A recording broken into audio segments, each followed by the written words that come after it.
I wouldn't say that's correct in terms of the backlog of shipments. There is a need for more aid. I think what you're referring to is in Cyprus. We do need more aid to come into Cyprus. We are pretty close to full on the marshalling yard in terms of how much aid is there. As I mentioned at the top, this Pier has provided, the second most volume of aid over, all the other crossings in Gaza. So we've certainly seen its capability. We've seen the importance of what it can do.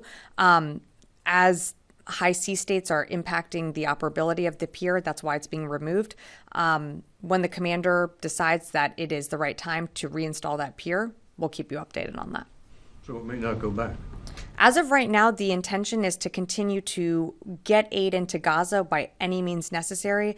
That includes the Pier, airdrops, and of course, as we've always said with the Pier, it is meant to be temporary. It is not the long-term solution or solve for land routes. We know that's the most effective way in, but that's really a decision that the commander will make as we continue to evaluate the high sea states. But I don't have a date of when the Pier would be reinstalled.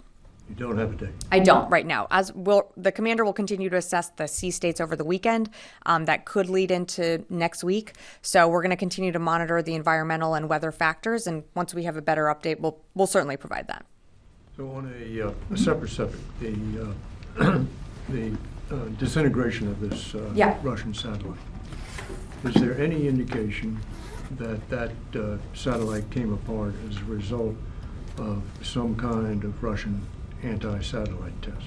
As of right now, we're still evaluating why this satellite came apart. Satellite breakups can result from a variety of different cases, but right now we just don't have an assessment of what broke this one apart, which I believe happened on June 26th.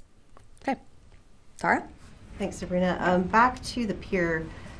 The marshalling yard is almost full, and it doesn't seem like any delivery trucks are going to take that aid. So would putting the Pier back in place be contingent upon there actually being room to put more aid? Because how could you move aid if you don't have anywhere to put it?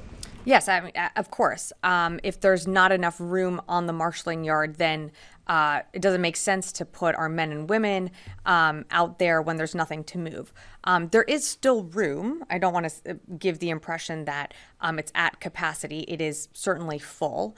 But we do need to see that marshalling yard open up to allow for aid groups to continue that distribution so that we can get more aid in as we get it from Cyprus. So is there anything that the U.S. can do to help get that aid moving out of the marshalling yard? So that's something that we've been having ongoing conversations with the WFP, and by we, I should say the larger, broader we. It's an interagency effort that's really being spearheaded by USAID. So for more updates on those conversations, I'd refer you to them to speak to how those conversations are going with WFP. But we all know that this is a priority. We want to see distribution pick back up. We want to see aid delivered to the people that need it most.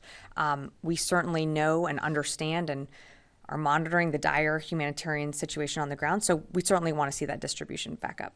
The coordination cell that the U.S. has a role in to help with the convoys. What's going on there as far as how U.S. officials, U.S. military officials are working with IDF to maybe try and streamline communications between the IDF and the aid groups? Well, that's part of what the deconfliction cells do. We have one in Cyprus and one in Israel. They are there to help with the distribution of aid. It's more how groups, NGOs, WFP also plugs into that. I don't want to speak on behalf of those groups and USAID in particular, but right now there is good communication between our military personnel in those deconfliction cells and the IDF. Phil. Hey, so just to clarify really quick, and then I have a question. Sure. So is the marshalling area full or not? I wouldn't say it's at capacity. There's still some room there, but it's I would say majority is pretty full right now. Yeah. Oh, and then secondly, in yesterday's